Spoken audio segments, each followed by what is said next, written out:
right, we're gonna do another solo talk here. It's just me. It's just Matt. Um, and we're gonna talk about legacy cards. All right, and we're gonna talk about one in particular. Spoiler alert: it's about Captain Marvel.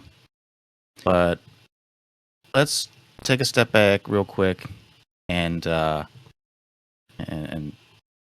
kind of figure out the goal, I guess, of this. Why we're even making this recording. And I say we, it's just me. But so it's kind of gonna be more just of a rant, I suppose. I've had a day to kind of think things over, gather my thoughts. So this is not like a hot take per se. Uh, though my opinions didn't really change too much from my hot take. Um, so with that said, let's just talk about legacy cards in general in HeroClix, and what the purpose of legacy cards is, and the goal of legacy cards, at least in my perspective. The purpose and goal, they're true. Nature could be, I mean, really, whatever WizKids wants to say that it is. I mean, but I would hope that it would be something along the lines of this, which is you are a type of player that collects HeroClix and doesn't sell them, doesn't give them away, even after they rotate out of Modern Age. And this is actually probably a thing even like before Silver Age really became a thing. But you're the type of collector that just kind of holds on to, uh, to your collection. You got the space for it, and but unfortunately, as power creep becomes a more and more relative factor in your collection, you find yourself having difficulty using older figures that you may have enjoyed using in the past. You find difficulty using them now, because I would guess the primary factors that even if you weren't playing from a competitive standpoint, that there was now a new version of that same character that is a little bit better in some ways. But I mean, that's not always the case for legacy cards. But I think that's kind of the best case scenario for legacy cards, is that now we're going to give an old character a new, fresh look or a fresh take, and allow players that enjoyed using them in the past, and that's because they still have them, to use them and enjoy them once again.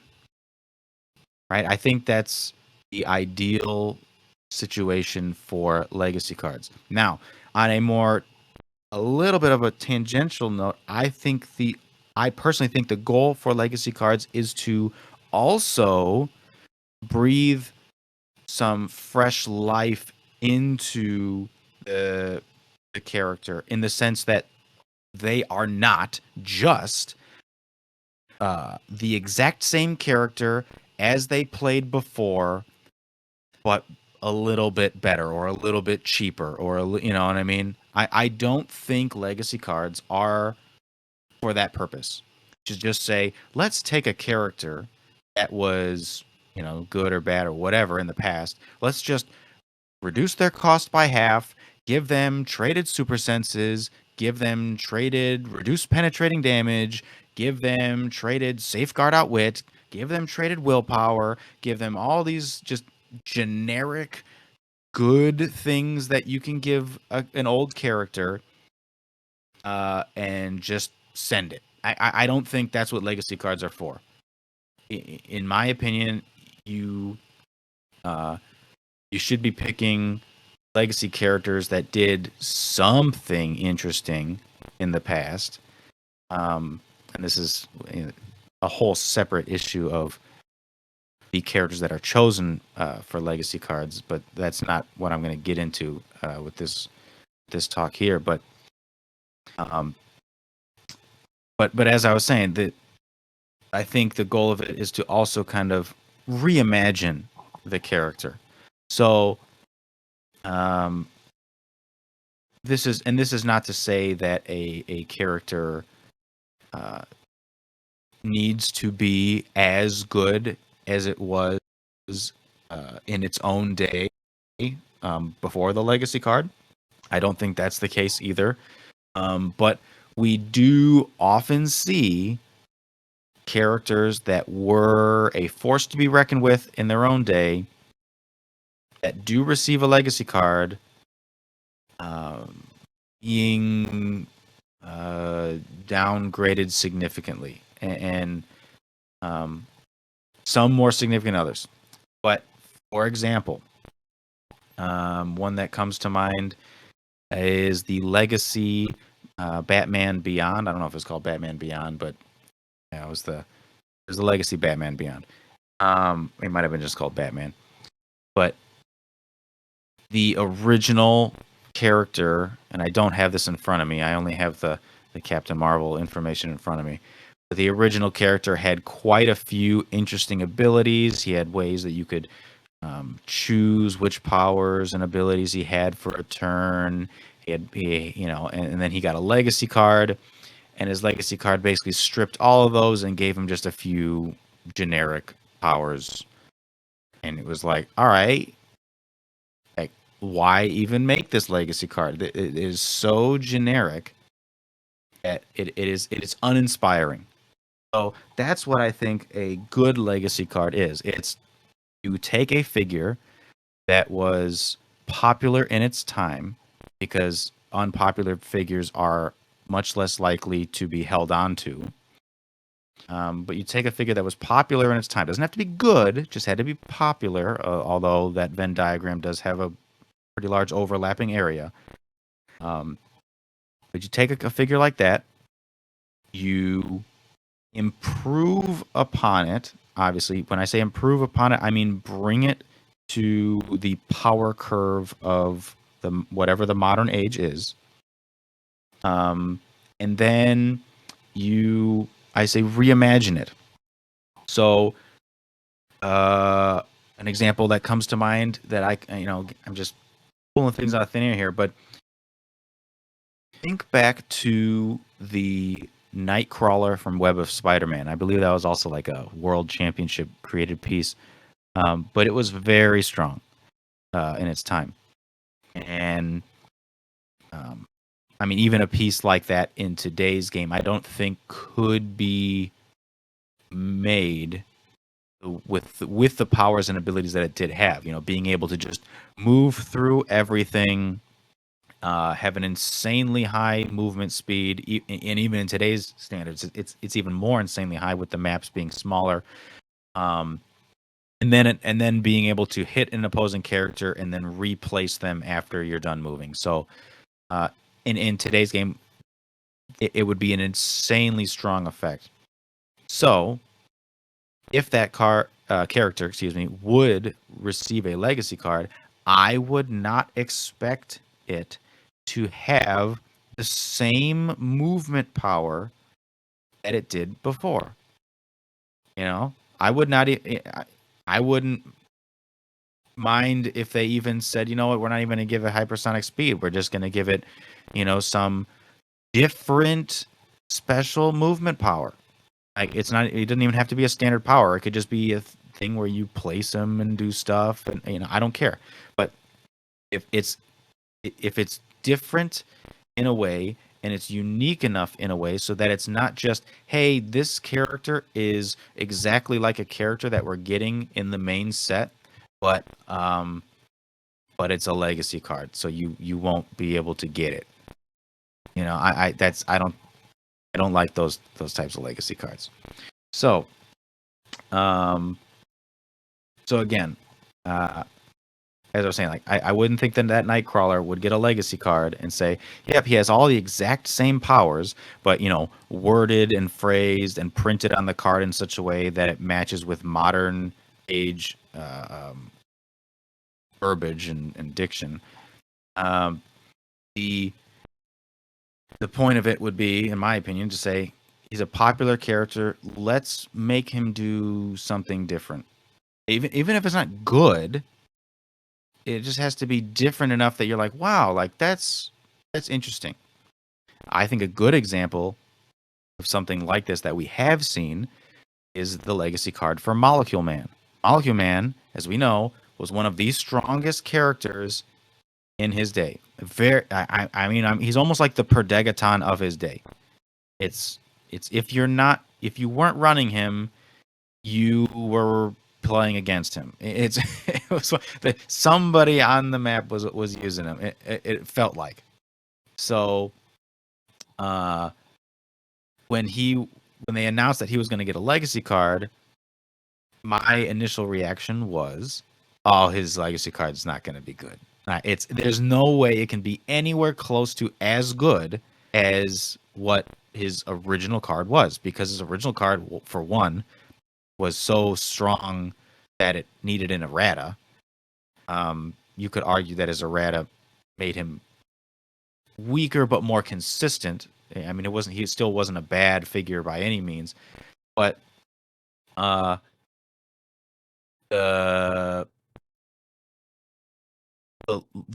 result of his legacy card is that he is a completely reimagined character. He went from a support character that never saw play at his high dial.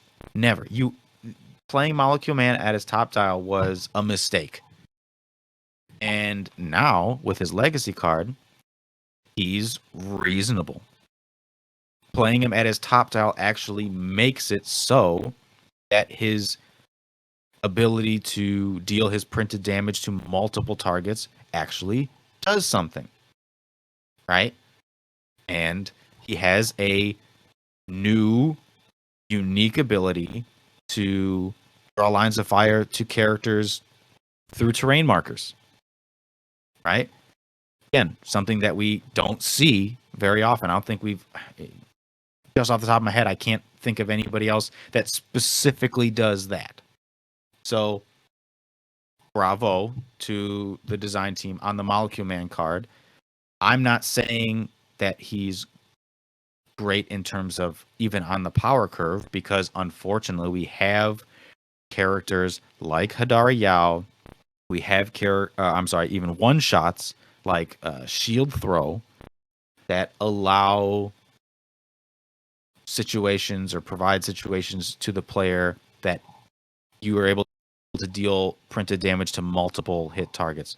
So there's other ways of doing that, but Molecule Man is one of those options in the sense of, hey, if you kept your Molecule Man around, right, and you don't want to spend buku bucks on a Hadar Yao, and you don't feel like playing the Shield Throw one shot, you have an option like that. It's there for you, right? So I like that type of legacy card, even if it's not really good. So, like, for me personally, I'm not going to bring Molecule Man to any serious competitive event, but I like his legacy card. Okay? So just hopefully that sets kind of the baseline of where I'm at. And let's just get into Captain Marvel now. So, as I mentioned before, for examples like the Batman Beyond legacy card, and then there's several others in similar veins to it. But I think, I don't know, this Captain Marvel card just really put me over the top. Is, again, I don't mind if a legacy card makes a character worse when it comes to comparing their versions of how they would perform in the current modern day versus how they would perform, or how they did perform in the past when they were released. Don't mind that. Like I said, I don't think more than 50% of the players are not going to bring Molecule Man into play, whereas that's kind of was the case before.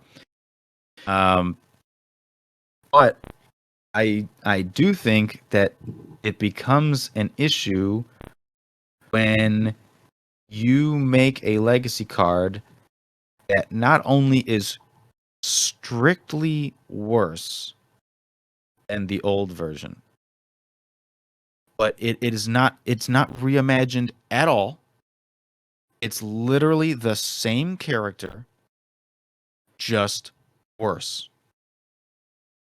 I I I don't see the point of making a legacy card like that. And that's what we have with Captain Marvel. So I'm going to pull up in front of me just so I have them both right in front of me so that let's go over all of the differences, all of the changes that the uh, the old and the new, between the old and the legacy or the new Captain Marvel, right? All right. And I might miss some, but we're gonna. I'm just looking at based off of what HC Units has up here. So first and foremost, the new Captain Marvel has a new team ability. So they both have Avengers, and the new one also the Shield team ability. Right? Okay.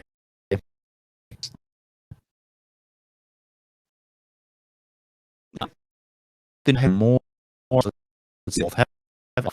They both have both Galaxy. They both have Kree. The new one has the Ultimates keyword. Both have they both. So the new one has a new Ultimates. Again, I don't really see much in that, but it's thematic, I suppose. Uh, let's go here. So the old one had 2 traits. The new one only has 1. None of them are close or like, you know, similar or related to each other. So none of them are like strictly worse or better versions than the other. But let's go through them anyway. The old one had the assembled Avengers trait, which, if you remember, was similar to things. There's like Thunderbolts and other stuff like that. But basically, if your force had like 3 or more characters with the Avengers keyword, and you hit somebody with Captain Marvel, you'd roll a d6. If you got a 5 or a 6, you could either remove an action token from Captain Marvel herself, or you could give an action token to a hit target. Then if your force had like 6 or more characters with the Avengers keyword, you did both things. So, um, but so on average, you would usually play her with 3 or more, and so that way, if you hit somebody, generally speaking, you would always take the action token off of herself. Generally speaking, like I said, there was times where you wouldn't, but generally speaking, you would take it off of herself, so that every single turn she would be able to hit and deal damage, or try to hit and deal damage. So that was not a bad trait. The old one also had, and this was one of her defining characteristics, of free, once per game, generate a Chewy bystander. So I'm not going to get too much into that bystander, but and like in its effect on the game, but it was very strong, obviously, because one, it's a free action, or it was a free action, so you could do whatever you wanted with her. Then you could generate the Chewy, and then Chewy could deal a decent amount of damage. And Chewy, I think, also had Perplex, so it was a good bystander. And I think the new, they don't call it Chewy anymore. I forgot what it's called. Goose, I think. Yeah, the Goose bystander is basically Chewy. But it was, like I said, it was a good way to deal additional damage, and also have a little bit of a support character. So, but again, it was big because you could effectively move all the way across the map and then generate the bystander and do something with it. So those were the traits for the old one. Trait for the new one does not have either of those. Doesn't have the assembled Avengers or the my cat is not a Flurkin. Doesn't have those. Instead, has traded super strength and willpower. Also, Once per turn, when an effect other than clearing removes an action token from Captain Marvel after resolutions, healer 1 click. So, just in terms of if you're comparing the traits of each one, right? So, the first one effectively, I mean, yeah, you have to have 3 or more friendly characters with the Avengers keyword, but that wasn't hard to do. It's not hard to do. The first one effectively, every time she hit, she took a token off of herself, and she got a free bystander every game that would deal a reliable amount of damage. I mean, it was flurry blades, but it's pretty reliable. And like I said, it handed perplex. Second one is super strength, so you can pick up and hold non-object terrain markers, which, when you look at her actual dial, doesn't really do anything because she only has charge on 2 clicks that you don't want to be on. But yeah, you could argue that, maybe she's wants to pick up a terrain marker so that another one of your characters can hit somebody hiding behind it. I don't know. And she's got willpower. So there's a chance that every turn she can take a token off of herself. But when she does do that with willpower, she will heal a click, right? So that's not nothing, okay? I don't want to say that's nothing, but when you're comparing them, the scale leans toward the old one. It's a little bit more consistent, right?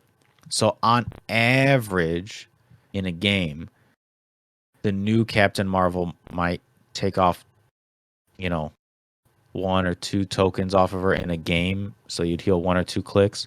And whilst the old one, I hope I said the new one did that, whilst the old one would, again, she takes a token off every time she hits, and she'd be doing that pretty consistently, and you can do that every single turn.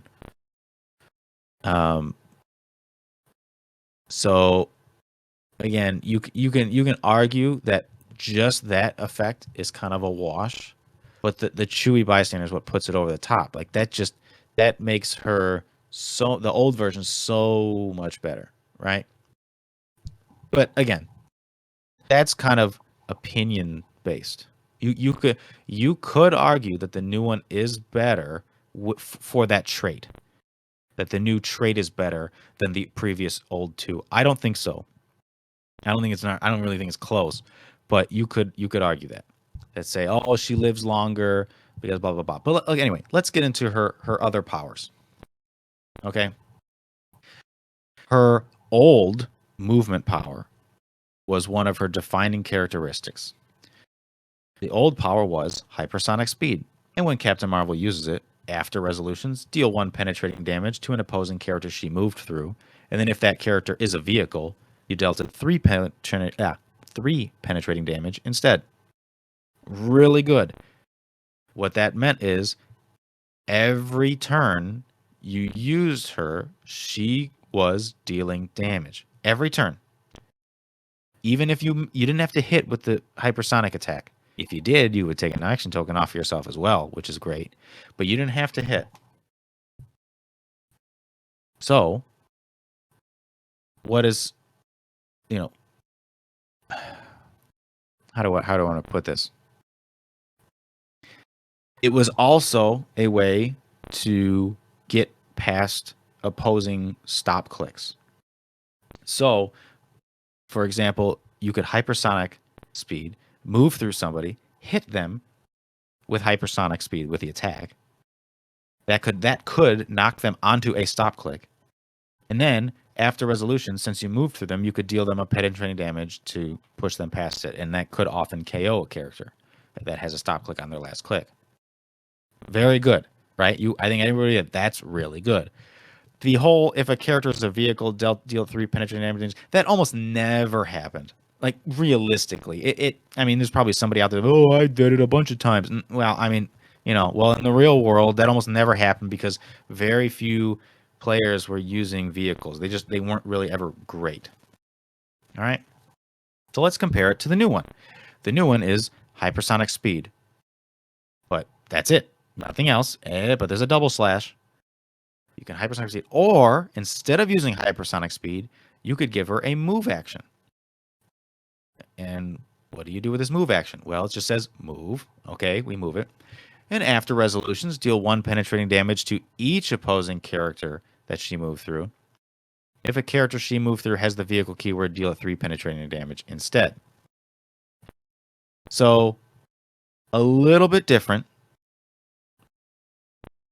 What's the difference that we're going through? First of all, the old one always triggered its additional damage, because as long as she used hypersonic speed, and that's all that she'd be using, then it would trigger that. So, whereas the new one, the only way to get the quote-unquote free penetrating damage is to not use hypersonic speed. So, but they quote-unquote balance it out by saying, well, instead of just picking one character to deal a penetrating damage, you can deal a penetrating damage to each opposing character you move through, right? Okay, so you could give her a costed action to deal 1 penetrating damage to every character that she moved through. Let's say your opponent is all grouped up, right? So it's very easy to walk through or move through all the opposing characters in a single move action. So you deal them all 1 penetrating damage. You know what that sounds like a worse version of is penetrating damage, like Psychic Blast, with Energy Explosion. That sounds like a worse version of that. So with a costed action, you're dealing 1 penetrating damage, let's just say, to the entire opposing team. Whereas in a similar situation, a character that has Psychic Blast or just penetrating damage and Energy Explosion would also deal 1. No, wait. They wouldn't deal just 1. They would deal 2 penetrating damage to the whole opposing team. So wait a second. Her ability is worse than Energy Explosion and with Psychic Blast on average. Yeah, you could argue, oh, my opponent can be split up and they could have 1 character over here and 1 over there and blah blah blah. Okay, well, do you know how many characters there are that can just have 2 lightning bolts that can just say, I'm going to target this guy and that guy, and I hit them both, and they both take 1 damage. Yes. Going back saying, well, actually, Captain Marvel doesn't have to hit anybody. She doesn't even have to roll dice. It's automatic damage. True. That's absolutely true. But again, we're still kind of, even with Scott Porter's leaving the meta, we're still in an age where every attack kind of hits in competitive. Every Alpha Strike attack hits. The only thing that matters is your rollouts, really, your single D6 rollouts, pretty much. But that's a whole different topic. Let's then the other difference in that movement power is that the 3 penetrating damage, instead of it being dealt to a vehicle character, because that's kind of like retired, it's now actually I don't even know if it's retired. Totally off topic, but now it's for a character with the vehicle keyword, which is more characters, but it's not that many more. And when you look at the characters that have the vehicle keyword that are actually played, it's really not that much. There's not a lot of characters with the vehicle keyword that are scared of this piece, right? And finally, I will also say that, well, I shouldn't say finally. Oh, Lord. Either way, most characters with the vehicle keyword are not scared of Captain Marvel in the sense of Captain Marvel countering, quote unquote, countering them. What do I mean by that? I believe if a character counters something else, they should be close to the point cost that the other character is that they're countering. Right? I don't think you can say like, oh, my 150 point Captain Marvel counters your 60 point vehicle. Huh? Yeah. Yeah, because you're more than double the point cost, my guy. That's not countering. That's just being more than double the point cost. You should win. I mean, if that's what you have to play to beat a vehicle with the keyword or a character with the vehicle keyword, then you got bigger problems. So yeah, her movement power, to summarize, her new movement power is strictly worse than the old one, because she cannot make the hypersonic speed attack and deal the quote unquote free penetrating damage afterwards, after resolutions. She can't do both. Got to pick one or the other. So what that tells me personally is that playing her at her full dial, at her top point value, at her 150 point value, is out of the question. I don't think it's possible to consider, because her extra attack and her extra damage do what exactly? Like, you know what I mean? Like, if your whole point is to say, well, I want to move through a bunch of opposing characters and deal them each one penetrating damage. I mean, does it really matter if you're paying 150 or 95 points? You're dealing the same amount of damage. You could argue, well, at 150 points, she has 2 more movement speed. And to that, I would say, my brother, you do not need to pay 55 points for 2 movement speed. All right, you can throw the motorcycle on her and give her +2 speed with super senses and charge. You know, which would also work since she has super strength now, so she could charge with that. I mean, there's so many better things you could do with 55 points. That's a whole character. That's a whole King Deadpool and Elsa Bloodstone. I mean, come on right now. Last but not least, let's see. Real quick, let's talk about her defense power. Her defense power, again, her new one is strictly worse. What is her new one? We'll start with a new one because it's real simple. It's just stop, invincible. Done. Her old one is stop, invincible, and also she had, in all capitals, protected outwit. So what that would mean today is safeguard outwit. So again, she does not have safeguard outwit on her stop click. So her new defense power is strictly worse. Let's see. Final thing that that's different is the new one has improved movement characters. The old one did not. I will also point out though that I think it's not exactly a wash, but it's kind of. I would say it's necessary. It was necessary for them to put that on there because the hypersonic speed at the time of the old Captain Marvel did give you an improved chance at breaking away. So because that's no longer a thing, that they kind of more or less they had to give her that improved movement, characters. So that way her move power could actually potentially do next to nothing instead of doing absolutely nothing. So there you have it. That's all the differences in the cards. And you'll notice the other thing that I didn't point out, and I did mention this a couple of times so far, the other difference that I've never mentioned is her point cost. Huh? So you ask, she has a strictly worse movement power, a strictly worse defense power, right? A trait that is arguably worse than the 2 traits that she had previously. Okay, so she's a little bit. Well, she's a lot worse in terms of the powers on her card. She's worse in terms of the traits on her card, but she's the same point cost. So, boy, oh boy, does WizKids really value the ultimate's keyword and the shield team ability. I mean, holy cow, I don't understand. And that's kind of what throws me off about this whole thing. Is as I was saying before, I don't mind legacy cards of previously good characters, which is what Captain Marvel was. She was previously a good character. She was in the meta.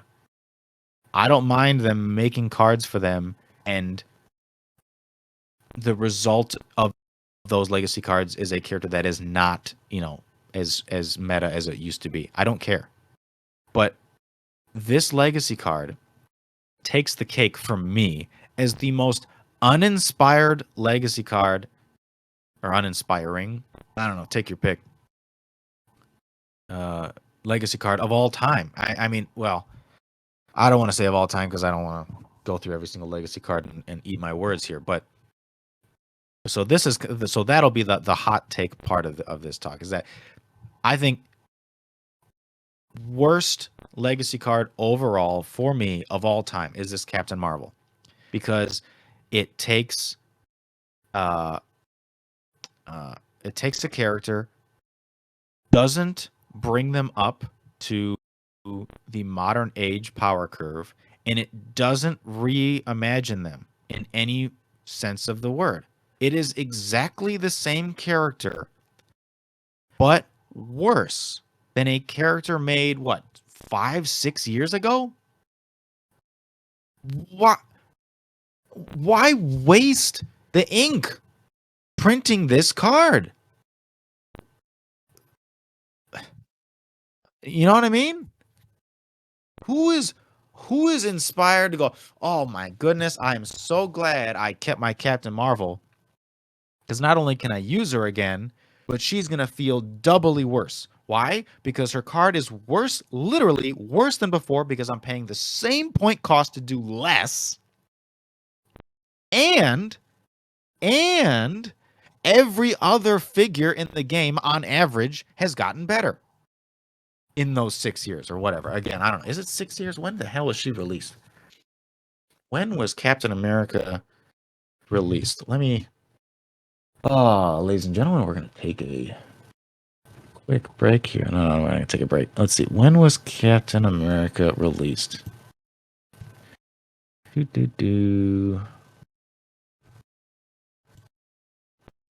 Let's see. Captain America says February of 2020. So yes. So almost, we're coming up on the 5-year anniversary of this set. Okay, so 5 years. So you're telling me, when I say you're telling me, so WizKids is telling us that a 5-year-old piece is still too strong in today's game. That's what they're telling us. This 5-year-old piece is still too strong. The only way for you to fairly play this 5-year-old piece is to nerf her and to pay the same point cost. That's the only way. And what also kind of takes me back is that Silver Age has become, quote unquote, like a thing. So Silver Age, they're really pushing for it. And Captain Marvel, the original version, is not even considered. It's not even considered to be used in that format. The old version is not even considered to be used in Silver Age. The devil's advocate for that statement would be that, well, Silver Age teams, unfortunately, the good ones, or really the stuff that people are considering to use, they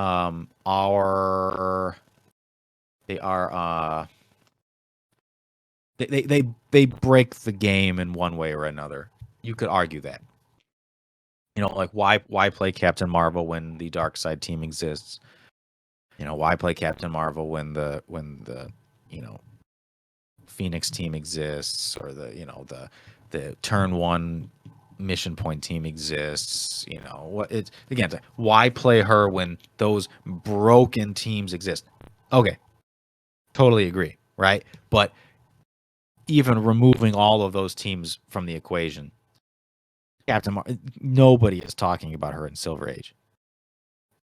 So she's not good enough for Silver Age, but she's so broken. Apparently, she would be so broken in Modern Age that if in order for you to play her, you have to tone her down.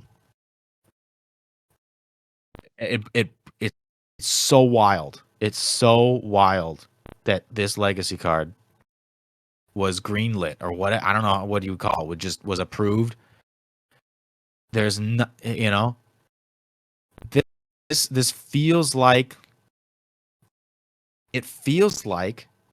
an assignment they gave to an intern to say, make a new, what do I want to say? I'm trying to think of something, like an example of like, when they were like, draw a giraffe, from memory, so it's like they gave a player that never owned the original Captain Marvel. They never owned it. But they played against it a few times, 5 years ago. And they told them, rewrite her card from memory. That's literally what it feels like. And they're like, well, okay, I remember. Okay, her defense power was definitely a stop click. I remember that, and it definitely had invincible because I remember she could reduce penetrating damage on that stop click. Okay, I remember that. And I know that her movement speed was hypersonic.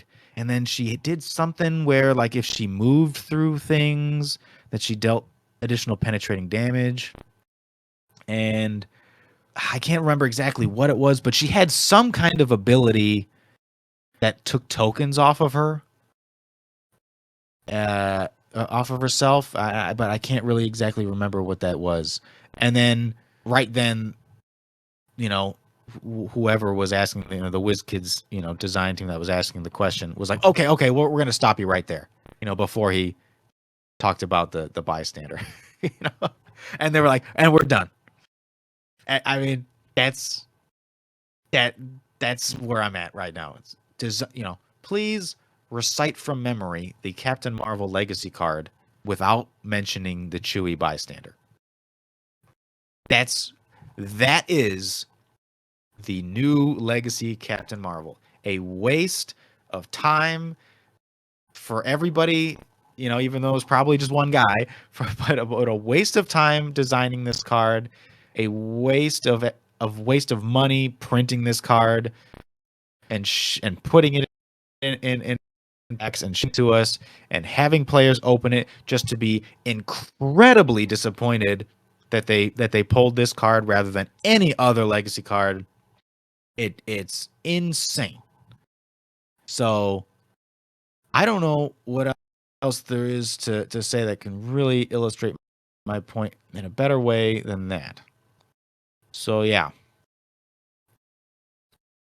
Moving forward, I would prefer not to see any Legacy cards like this that are literally, here's the same character with with a very similar power and skill set and ability set, and the same point cost. That to me was like the slap in the face, that the point cost was exactly the same. Oh, like, are you kidding me? It's a 5-year-old piece. The point cost is not the same. And it's because it's a worse piece. If both of these pieces, when I say both, I mean the new Legacy card version and the old Legacy, or not the new Legacy version and the old version. If both cards came out today, right? Which card do you think people would play? You know what I mean? I mean, the answer today is like neither card, because people would be like, 150 points. Where's my Power Cosmic Team ability? I mean, why does she only reduce penetrating damage on her stop click? Where's her rollout? Where, you know what I mean? So there's so many other questions that people would be asking, and so no one would really play either card, but I guess it's kind of the, gun to your head, which card would you play? They'd play the old one. So yeah, it's and this will be the final point I want to make to anybody out there. But oh, you're just saying this because you have a Captain Marvel and you're not able to play her, or you're not excited about playing her because she's not good, and you just want her to be just as good as before. All right, well, like I said, first of all, I've already expressed that I don't care that previously meta figures get legacy cards that aren't meta anymore. Don't care. I already expressed it. I like the Molecule Man legacy card, right? And second of all, I don't keep anything Silver Age. I don't own this Captain Marvel piece anymore. So I'm never, even if her legacy card was crazy good, I'd probably never play her because I don't have her, and I don't think it's worth paying, some outrageous price that people want to, ask for previous legacy cards. I mean, like she was a super rare back in the day, and she was a good super rare back in the day. So you'd expect that her price would be somewhat similar if she was as good as she price should be similar to what it was back in the day. And it wouldn't be. People would be, if she was as good as she was in her original card, then people would be asking like well over $100 for her, and she's that I don't spend $100 on super rares. So I mean, I don't really spend $100 on really any piece. But yeah, I'll leave it at that. So it's like I'm not just some butthurt dude. I'm just really disappointed with the design team on this card. I think it's a waste of everybody's time, and legacy cards. This fails the test of the goal or goals of legacy cards. It fails all of them. It doesn't do anything that a legacy card should do, in my opinion. And that's the end of the rant. So let's quit it there. Oh boy, I've been going on for quite some time. Yeah. Whenever I feel inspired enough to do another solo one, I'll jump back on and put it up for you guys. But thanks for paying attention. And talk to you guys later.